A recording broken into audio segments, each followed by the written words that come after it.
자, 한 주간 테슬라 이슈가 가장 컸는데요. 보시는 것처럼 테슬라 주간으로 마이너스 13% 가까이 빠져 있어가지고 테슬라 폭락이 어떤 머스크의 의도된 계획의 일부다, 이런 얘기도 있습니다. 같이 얘기 좀 뒤에서 해보겠습니다. 자, 일단은 테슬라가 로보택시 쇼크로 하루 만에 9% 빠졌는데, 저는 이제 주간으로 보여드리다 보니까 요거 이제 주간 수익률입니다. 마이너스 12.9% 한 주 빠졌고요. 그래프 보시면 테슬라 올해 수익률 그래프입니다. 올해 주가 흐름이고요. S&P 500 올해 수익률 그래프입니다. 야, 이거 제가 왜 두 개 그래프 겹쳤냐면요, 미 증시는 지금 올해만 45번째 신고가 랠리 하고 있습니다. 21.9% 뭐 역대급으로 손가락에 꼽힐 정도의 좋은 수익률을 보여주고 있는 미 증시인데요. 지금 테슬라는 올해 플러스 넘어가는 것도 힘듭니다. 요 선이 0% 올해 손익분기점인데 테슬라는 올해 계속 마이너스권에 있는 겁니다. 지금 올해 수익률이 마이너스 12.3%니까요. 냉정하게 비교해보자면 테슬라 주주분들의 수익과 S&P 500 주주분들의 수익이 대충 비교해도 30% 넘게 차이가 나는 겁니다. 뒤에서도 보여드릴 거지만 약간 로보택시 행사를 하고 나서 뭔가 이제 좀 구체적인 정보, 숫자, 계획 이런 것들이 부족했다 이러면서 실망 매물이 나왔는데요. 결론부터 말씀드리면 약간 조정 핑계였다 싶은데, 저는 또 테슬라 주주라서 약간 또 긍정 편향이 있다는 점은 양해를 해주시면 좋겠습니다.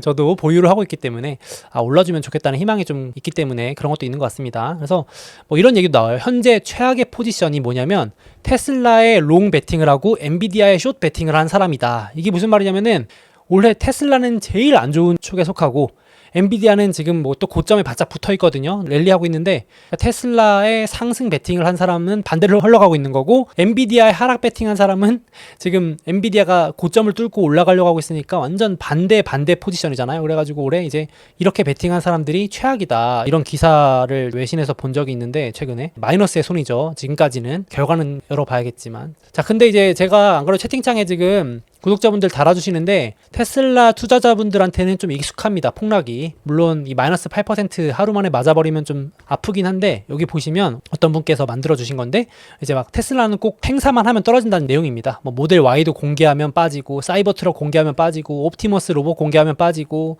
뭐 자율주행 됐다 그러면 빠지고, 막 이러니까 이번에도 다를 바가 없었다라고 말씀하시는 건데, 참 알면서도 이번엔 다르겠지 기대해왔던 게 또 실망으로 돌아오니까 상당히 쓰라리긴 합니다. 참고로 테슬라는 변동성이 정말 큰 주식이에요. 거의 탑5 안에 들어가는데요. 제가 그래서 참고하시라고 여기 넣어놨습니다. 테슬라 5년 주가 흐름 동안 하루 변동률 퍼센테이지로 나타낸 건데요. 마이너스 8% 이상 빠진 게 셀 수 없이 많습니다. 제가 직접 세봤는데 35회, 35번에 달합니다. 엄청 많은 겁니다. 하루에 마이너스 8% 빠지는 초우량주가 몇 개 안 됩니다, 여러분들. 진짜 많은 변동성을 보여주고 있는 거고요. 참고로 마이크로소프트는 마이너스 8% 이상 빠진 게 이 기간 동안 5번도 안 될 정도로 반대로 변동성이 작은 주식인데, 그래서 이제 고변동성 싫어서 테슬라 안 하시는 분들도 있어요. 제가 이제 댓글도 보면은 뭐 테슬라 좋은 것도 같고 비전도 좋은데 나는 너무 이런 변동성을 견디기가 싫다, 다른 좋은 주식들도 많으니까 나는 굳이 이 주식 같이 계좌에 스트레스를 주는 주식은 안 넣고 싶다, 이런 구독자분들도 계셨어요. 절대적으로 공감합니다. 이 계좌의 변동성을 못 견디는 투자자분들도 많기 때문에 굳이 이렇게 막 고변동을 감내하실 필요가 없을 수도 있겠죠. 우상향하는 주식들 좋은 거 미국에 많으니까. 그 정도로 변동성이 큰 주식인데, 아니나 다를까 이번에도 좀 안 좋았다, 변동성이 컸다, 요거고요. 또 커뮤니티에 유머로 도는 걸 제가 가져왔는데, 이제 이러다가 강제로 물려주게 생겼다. 왜냐면 테슬라가 자녀에게 물려줄 주식 탑3 안에 들어가요. 국내 증권사에서 설문한 거 보면요, 미성년 자녀에게 물려줄 주식 뭐가 좋은가 하면은 거의 지금 엔비디아, 테슬라, 애플, 마이크로소프트 이런 애들이 탑5 안에 항상 들어가는데, 이거 이러다가 이제 좋은 의미로 물려주는 게 아니고 이거 비자발적으로 이거 물려가지고 장투하다가 물려주게 생겼다, 이렇게 이제 우스갯소리로 도는 겁니다. 뭐 진지하게 보실 건 아니고요. 강제로 오랫동안 물려가지고 이제 할아버지 노인이 됐습니다. 30년 뒤에 제가 이제 테슬라 오를 거야 이렇게 중얼거리고 있으니까 제 손녀딸이 아유 또 이러신다, 밥이나 드세요. 이제 우스갯소리 놀리는 겁니다. 치는 겁니다. 이렇게 뭐 이런 것도 있었다. 하도 테슬라가 안 오르니까 이제 이런 얘기가 또 나오는 겁니다. 분위기 잠깐 전달들어 봤는데, 그래도 로보택시 행사 여기도 적혀 있지만 저는 좋게 봤거든요. 이게 테슬라 주주분들은 공감하실 텐데, 좋으니까 주식을 들고 있는 거고, 주식을 들고 있으니까 좋게 보이는 이 확증 편향, 안 좋다면 안 좋을 수 있는 그런 행동일 수 있는데, 저는 이거 보면서 야, 참 대단한 회사다 이런 생각 들었는데, 단기 주가는 참 무지막지하게 내리꽂으니까 좀 그랬습니다. 잠깐 그래도 로보택시 행사 리뷰 보여드리면, 일단 로보택시 뭐 디자인적으로는 다들 비난하시는 분은 없더라고. 멋있긴 하다, 멋있다, 인정한다, 뭐 이런 분위기 대세였고, 사이버밴, 무인버스, 요것도 있고, 옵티머스 이제 좀 더 진화한 다음 세대 이런 것들도 공개됐었는데요. 이제 미래의 모습을 좀 그려준 것 같았는데 상상할 거리, 생각할 거리를 많이 줬는데 어쨌든 단기로 호재가 될 만한 이슈로 안 본 거죠. 참고로 2004년에 여러분들 아이로봇이라는 영화 혹시 보신 분들 계신가요? 저 되게 재밌게 봤거든요. 저 SF 개인적으로 좋아해가지고 너무 좋아해서 이 영화를 여러 차례 본 것 같은데 벌써 2004년 영화니까 아마 지금 20대 구독자분들은 아이로봇? 그게 무슨 영화지? 라고 처음 들어보시는 분들도 있겠다 싶어요. 근데 뭐 지금 보셔도 전혀 어색하지 않은 재밌는 영화라고 생각이 드는데 스포일러 하는 건 전혀 없고요. 우연치 않게도 제가 봤을 때는 의도한 것 같은데 왼쪽이 아이로봇 영화의 장면들이고 오른쪽이 이번 위 로봇이라고 불리는 로보택시 행사에서 나왔던 장면들입니다. 보시면 로봇이 사람들 사이에 있고 옵티머스 로봇이 사람들 사이에 서 있는 장면이고요. 이렇게 무인 택시, 운전수가 없고 사이버캡, 로보택시 2인승, 운전대와 페달이 없는, 그리고 로보밴, 말 그대로 사이버 버스 같은 느낌인 거죠. 로보버스 20인승. 약간 비슷하지 않나요? 저만 그렇게 느껴지나요? 오른쪽도 보시면 아이로봇 영화 한 장면, 위 로봇의 행사. 이름도 그렇게 좀 딴 것 같고 기획하시는 분이 그렇게 한 거 아닌가 생각이 좀 드는데 요건 뭐 우연의 일치일 수도 있겠습니다. 이런 것도 좀 보는 재미가 있었고요. 20년 전에 상상한 미래를 영화 속에서 야 우리가 한 20-30년 뒤에 이렇게 돼 있지 않을까 하는 모습을 2024년에 일론 머스크와 테슬라 팀이 좀 현실화 해본 거 아니냐 해서 저는 좀 그렇게 보니까 좀 재밌었고, 참고로 아이로봇이라는 이 영화의 배경은 2035년입니다. 그러니까 2035년이면 충분히 가능할 것 같아요. 지금으로부터도 10년 더 뒤거든요. 지금으로부터 10년 뒤면 가능한데 아마 월가나 비관적으로 보시는 분들은 그래 10년 뒤면 될 것 같은데 그러면서 지금 투자할 게 아니고 10년 뒤에 투자하면 되는 거 아니야 라고 하면서 이제 비관적으로 보시는 분들이 있을 것 같아요. 미래 비전은 오케이 좋은데 디자인 멋있고 한 건 좋은데 언제 그래서 하냐고 약간 이런 관점이 이번 주에 이제 비관적으로 작용한 부분이죠. 네, 그래가지고 좀 더 설명드리면 이제 일단 사이버캡, 핸들과 페달이 없는 사이버캡. 그래서 기사 제목도 운전대 페달 어디로, 없는 게 많은 테슬라 비밀병기 공개했는데 저는 개인적으로 요 말이 좀 좋았던 게 애플도 아이폰 출시할 때 버튼 같은 것들을 없애고 물리적인 것들을 많이 없애고 심플하게 만든 거, 저는 이제 심플이 정말 베스트라고 생각하거든요. 이제 우리 원래 막 튜닝의 끝판왕은 순정이다 뭐 이런 말도 있듯이 이렇게 약간 이것저것 막 이렇게 많이 덕지덕지 붙이는 것보다 진짜 끝판왕은 많은 것들을 없애는 게 최고로 대단하다 이렇게 개인적으로 생각하는데, 그러니까 심플하게 만드는 거, 없애려고 노력하는 게 정말 어려운 거라고 생각하는데 그런 것들을 좀 보여주려고 노력했던 게 아닌가 싶어서 운전대 페달 없애고 충전하는 충전 플러그도 없앴습니다. 무선 충전 되게끔 하겠다라고 계획을 밝혔고요. 무선 충전 되는 사이에 내부 청소도 알아서 로봇이 다 해준다라는 컨셉까지 제시했는데 이제 뒤에서 말씀드릴 거지만 계속 강조하는 거지만 월가에서는 그래서 언제 되냐고, 도대체 알겠으니까 이거 다 좋은데 언제 얼마에 몇 대 팔 건데 뭐 시장은 언제부터 열릴 수 있을 것 같고 어느 지역에서 출시할 거고 언제 몇 대 만들 건데 이런 것들을 따지기 시작하니까 이제 당연히 미래에 그냥 꿈꾸는 얘기처럼 들릴 수 있는 거겠죠. 일단 그렇습니다. 그래서 그 부분이 계속 비판을 받았던 부분이고요. 그래도 좀 못 보신 분들도 있으니까 영상 잠깐만 보시면 머스크가 이렇게 등장을 해가지고요. 로보택시 멋있긴 멋있습니다. 한국에도 나타나서 도로를 누비면 진짜 멋있을 것 같거든요. 영화 속 한 장면 같고. 지금 여기 당연히 운전자가 없습니다. 그래가지고 머스크가 사이버 택시, 사이버캡 탑승하니까 좀 이따가 알아서 출발하는 모습입니다. 이제 영상 또 보신 분들도 있겠지만은 로보택시 행사에서 공개했던 장면 중에 이런 부분도 숨겨져 있었어요. 짐 싸고 있는 분이 테슬라 로보택시를 부른 거거든요. 3분 뒤 도착이라고 돼 있는데 여기 자세히 보시면 여기 커피가 있습니다. 커피 그림 보이시나요 여기? 제가 확대해놨는데 테슬라 로보택시가 3분 뒤 도착인데 그 중간에 커피가 있다는 거는 커피를 자기가 사가지고 오겠다는 거거든요. 그러니까 이제 이런 것까지 할 수 있다라는 그림도 보여준 것 같아요. 그래서 이제 요 로보택시 운전석 옆에 커피가 꽂혀 있는 장면까지도 영상 속에 나오거든요. 그래서 요런 거 보여주면서 이제 미국의 음식 배달 플랫폼 기업인 도어대시, 우리나라 치면 배민이나 요기요, 쿠팡이츠 같은 기업들의 주가도 들썩했습니다. 야, 이제 로보택시가 정말 저렇게 상용화되면 음식 배달도 이제 알아서 로보택시들이 해서 오겠구나, 더 시장이 커지겠구나, 뭐 이런 비전까지도 좀 제시가 된 부분이었어요. 정작 테슬라만 빠지고 나머지 자율주행 기업들은 또 올랐죠. 아이러니하게도. 요거 재밌었고, 이제 여기서 짐 싸고 있고 이제 로보택시 부른 상황입니다. 근데 여기 제가 말씀드렸던 여기 커피 표시가 있습니다. 커피 사가지고 스타벅스나 이런 데서 커피 하나 픽업해가지고 로보택시가 알아서 온다는 거죠. 진짜 편할 것 같습니다. 못 보신 분도 있을 텐데 요 커피 컵이 꽂혀 있습니다. 그래서 이제 로보택시 시킨 사람은 짐 싣기만 하면 되고 문 알아서 열어주고 이제 문 닫아주고 당연히 운전석에 사람 없고 이렇게 되겠습니다. 그래서 참 이런 미래 모습을 그려주려고 감성 터치, 이번 행사의 컨셉은 감성이다, T보다는 F 쪽을 터치를 많이 했다 이런 생각이 들었고요. 그러니까 T로 접근하시는 분들은 야 뭐야 왜 이렇게 허무맹랑해 이랬겠지만 F 감성 충만하신 분들은 이런 것도 되겠네, 재밌다 막 이러면서 이제 감성적으로 보실 수 있는 그런 행사였던 것 같습니다. 그래서 이제 이런 질문을 던집니다. 앞으로 운전하지 않는 동안 뭘 하시겠습니까? 이렇게 이제 공식 계정에서 질문을 던져요. 저는 이제 이것도 생각해 볼 거라 생각하거든요. 이제 곧 몇 년 안에 금방 자율주행이 될 테니까 그 시간 동안 뭘 하시겠습니까? 이런 질문을 던진 겁니다. 테슬라가.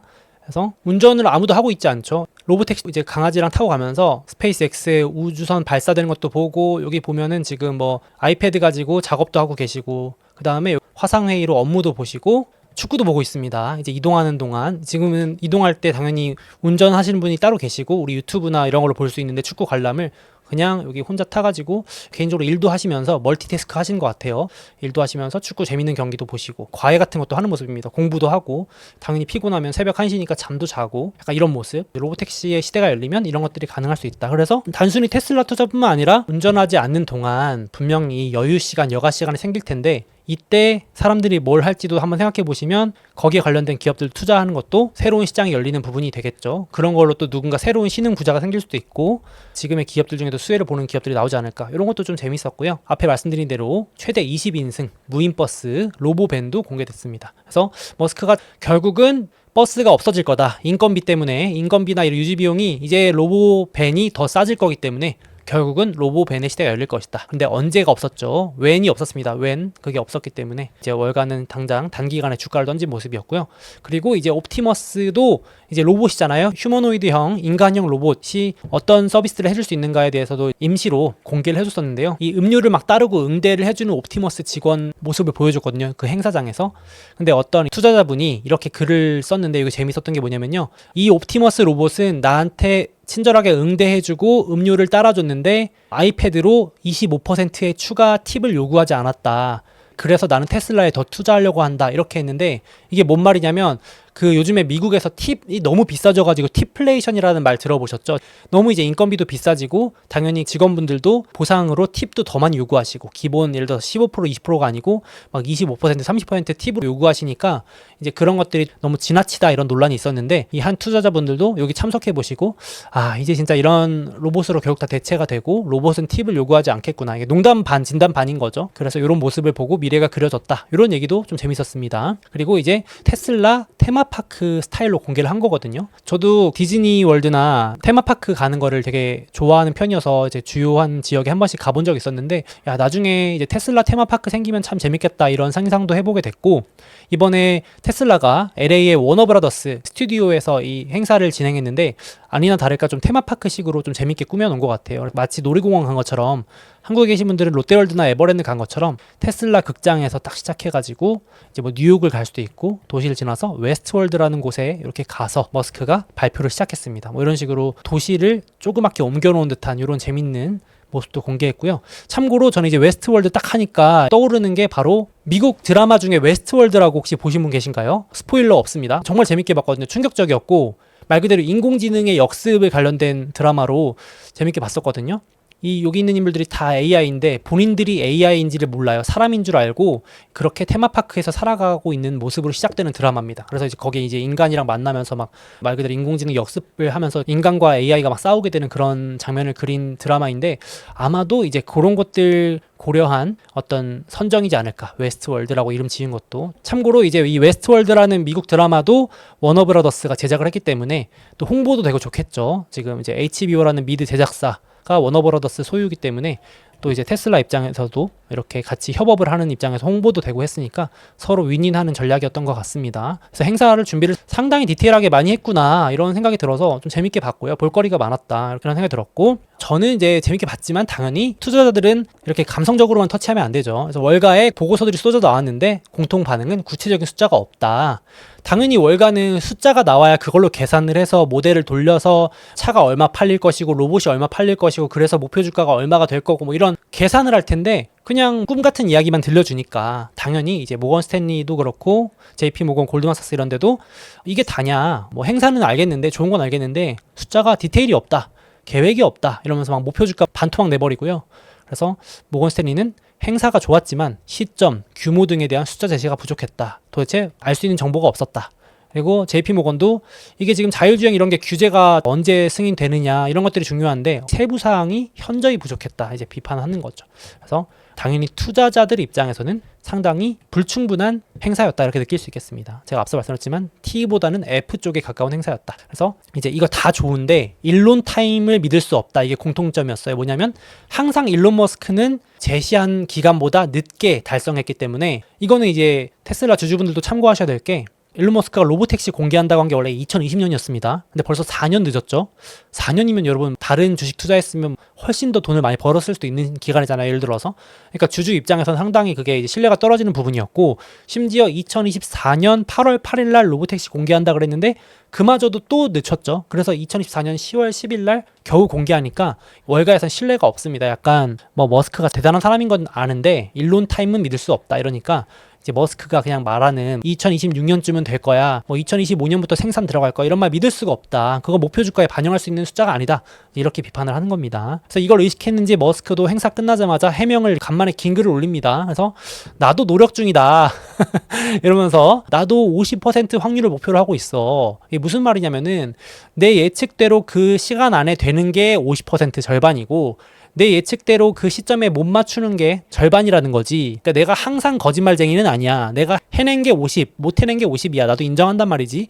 일론 타임 늦는 거 인정해. 근데 언론은 내가 항상 해낸 건 언급하지 않고 내가 늦는 것만 언급하니까 항상 내가 늦는 것처럼 보이는 거지 이러면서 자기도 좀 억울함을 토로한 것 같아요. 그래서 나는 항상 늦는 사람은 아니야. 근데 중요한 건 말이지 내가 결국은 해낸다는 거지. 뭐 이건 틀린 말은 아니잖아. 어쨌든 해내니까 늦을 뿐 할 수 있다. 그러니까 이제 사이버 택시 2030년이든 40년이든 할 거야. 할 건데 언제 될지 나도 모른다. 약간 이런 식으로 또 여기서도 이제 해명 아닌 해명을 하니까 급한 투자자분들은 이제 뭐야 이거 언제 한다는 거야. 짜증 난다, 화난다 이렇게 되는 거겠죠.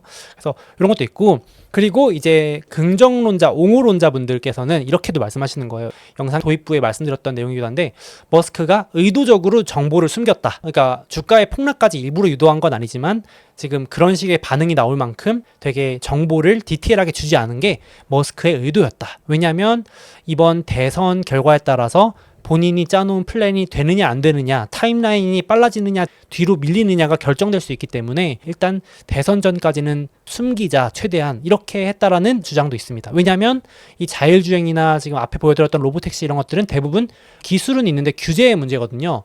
그러니까 지금 말 그대로 머스크가 어떤 지역에서 당장 내일부터 자율주행 로보택시 하겠습니다 하고 싶어도 그 주나 지역에서 허락을 안 해주면 규제를 풀어주지 않으면 못하는 거거든요. 시범 운행도 못할 수도 있습니다. 그러니까 당연히 어떤 정치적인 부분과도 뗄래야 뗄 수 없는 일이니까 지금 이제 머스크는 본인의 이런 사업 계획 플랜에 우호적인 트럼프가 되기를 상당히 노골적으로 바라고 있는 상황이고 그 전까지는 혹시 모르니까 타임라인에 대해서는 의미가 없다고 생각하고 숨겼을 수 있다. 뭐 이런 것도 있습니다. 그리고 이제 그런 구체적인 계획에 대해서 경쟁사들, 특히 중국 전기차 기업들이 눈에 이제 심지를 켜고 보고 있고 하니까 그런 정보들은 좀 숨겼을 수도 있다. 뭐 이런 얘기도 있습니다. 그러니까 좀 굳이 테슬라 머스크를 좀 옹호하는 입장의 얘기를 들어보면 그럴 수도 있다. 이런 얘기도 있습니다. 뭐 아주 없는 얘기는 아닐 수도 있어요. 머스크가 작심하고 얘기하면 얘기할 수 있잖아요. 계획이니까 뭐 2025년 말부터 양산, 뭐 2026년에는 상용화, 뭐 이렇게 할 수 있는데 이제 언급을 약간 회피한 걸 보고 이제 이렇게 옹호하시는 분도 있었습니다. 실제로 머스크가 이번에 자기는 트럼프한테 올인했다고 이거 직접 발언했습니다. 이거 추측성 기사가 아니고요. 그럴 정도로 뭐 노골적으로 지금 트럼프 되기를 간절히 바라는 인물 중에 하나입니다. 그래서 머스크가 이건 합성입니다. 이제 점프를 한 걸 더 높이 합성한 건데 진짜 머스크가 그 트럼프 유세 현장 나가서 정말 열심히 했거든요. 막 점프 뛰고 이러면서. 그래서 지금 사람들이 지금 머스크의 마음은 거의 이 정도로 점프하는 수준일 거다. 지금 11월 5일 날 대선에 트럼프가 되기를 누구보다 간절히 바라는 사람일 수 있다. 테슬라 주주분들도 뭐 어떻게 보면 여기에 같이 얽혀 있을 수도 있겠습니다. 일단 제가 영상을 찍는 이 주말까지는 트럼프 당선 확률이 많이 올라가면서 약간 격차가 벌어지면서 트럼프 테마주인 DJT라는 티커를 가진 소셜미디어 회사가 50% 넘게 급등하는 기염을 토했습니다. 대선 테마주니까 당연히 뭐 추천 이런 건 아니고 요걸 보면서 이제 트럼프 당선 확률을 판단하실 수도 있겠죠. 여기 반영이 되니까 실시간으로 또 이런 상황이다. 그래서 머스크가 지금 의도적이든 아니든 약간 단기적으로 대선 결과에 따라도 좀 영향을 받을 수 있겠다 싶긴 합니다. 그래서 제가 앞서도 말씀드렸지만 좀 단기로는 뭐 생각했던 것만큼 막 구체적인 정보는 없어서 숫자나 논리, 즉 T로 보시는 분석가분들 성향에서는 아쉬웠고 F 관점에서 좀 테슬라 좋게 보시는 분들은 볼거리가 많았다, 감성 터치했다, 공감을 좀 불러일으키려고 했던 행사였다. 이렇게 정리를 해보면 어떨까 싶습니다. 그래서 10월 23일 날 실적 발표가 단기 변동성 있겠고요. 그리고 11월 5일 대선도 단기적으로 테슬라의 타임라인에 영향을 줄 수도 있겠다 싶습니다. 자율주행 규제 이런 것들이 얼마나 우호적으로 풀리느냐 안 되느냐가 중요하긴 하잖아요. 테슬라가 아무리 기술이 있어도 중국 시진핑이랑 관계 안 좋으면은 시진핑이 테슬라 자율주행 허가 안 해주면 못하는 겁니다. 그건 방법이 없지 않을까요? 그러니까 아무리 뭐 돈을 붓더라도 안 되는 건 안 되는 거니까 그 단계가 어떻게 잘 넘어가느냐가 이 테슬라 주가 상승 하락 정도를 결정하지 않을까, 영향을 많이 미치지 않을까 싶습니다. 정리 한번 해봤고요. 그래서 돌아오는 주부터는 여기 빅테크, 빅7 실적 발표도 적어놨는데 아직 빅7 실적은 한 주 더 남았고 테슬라부터 실적 시즌이 시작되는데 10월 23일이고 그 전에 이제 반도체 실적 시즌이 시작됩니다. ASML이라고 하는 반도체 최첨단 장비부터 TSMC라고 하는 최첨단 반도체 만드는 1등 파운드리 반도체 공장 TSMC 이런 것들이 이제 AI나 반도체 관련 기업들 주가에 영향을 줄 수 있겠고요. 그리고 이제 한국도 금리 인하 했잖아요. 유럽도 이제 금리 인하 또 합니다. 세 번째 금리 인하 예정인데 지금 경기가 많이 안 좋아가지고 유럽도 금리 인하 쭉쭉 할 것 같고 중국도 경기 지표 나쁘게 나오면 부양책을 또 내놓을 수 있고 이런 지금 돈 풀기적인 측면도 계속 이어지고 있어서 주가가 떨어지기보다는 오르려는 경향을 많이 보이고 있다. 이렇게 보시면 되겠습니다. 신고가 계속 뚫고 가고 있는 부분 참고해 주시고요. 실적 캘린더 업데이트 이렇게 드리겠습니다. 자, 다음으로 드디어 미국 금리 인하 사이클이 시작됐습니다. 제가 계산해 보니까 무려 2년 6개월 만인데요. 2022년 3월부터 2024년 9월까지 이 금리 인상 사이클이었고 이제 금리가 내려오기 시작하는 여기 제가 이제 보여드린 그림에 따르면 요 구간 금리 인하에 해당하는 구간인데요. 이제 아무래도 가장 우리 투자자 관점에서 궁금한 거는 금리 인하 이런 사이클에는 어떤 주식을 얼마만큼 사는 게 좋을까 이런 것들이 궁금하실 것 같습니다. 그래서 그런 구독자분들이 가장 궁금해하실 만한 것들을 담아놓은 게 제가 올해 출시한 소몽의 미국 주식 마스터 클래스고요. 그리고 또 중간중간에 요즘 또 경기 둔화 우려, 중간중간 변동성도 커지는 구간인데 이게 지금 증시가 조정을 받고 있는지 진짜 위기가 시작되는 건지 뭐 이런 것들을 스스로 구분하고 싶을 때가 있으실 겁니다. 누구는 이렇다고 하고 누구는 저렇다고 하니까 지금 뭔가 진짜 시장 조짐이 좋지 않은가를 판별해주는 제가 강력 추천드리는 위기 예언가 지표가 있습니다. 이런 것들을 소몽의 미국 주식 마스터 클래스에 넣어놨습니다. 그래서 본격적으로 시작되는 금리 인하 사이클과 또 중간중간에 찾아오는 조정장에서 스스로 이제 찐 위기인지 가짜 위기인지 판단할 수 있는 그런 노하우들을 제가 요 미국 주식 마스터 클래스에 담아놨으니까 나는 이런 부분들을 제대로 공부해서 한번 투자해보고 싶다 하시는 분들은 제가 이 영상 더보기와 댓글에 링크 남겨놓을 테니까 한번 살펴보시면 좋을 것 같습니다. 그리고 마지막으로 제가 미국 주식 투자를 10년 가까이 해오면서 구독자분들이 어떤 것들을 특히나 궁금해하시고 도움을 필요로 하시는지 잘 알고 있기 때문에 이 실전 투자에 꼭 필요한 내용 위주로 이 강의에 담았습니다. 그래서 이 영상의 더보기 댓글 링크 참고하셔서 한번 살펴보시면 투자에 도움이 되시지 않을까 생각합니다.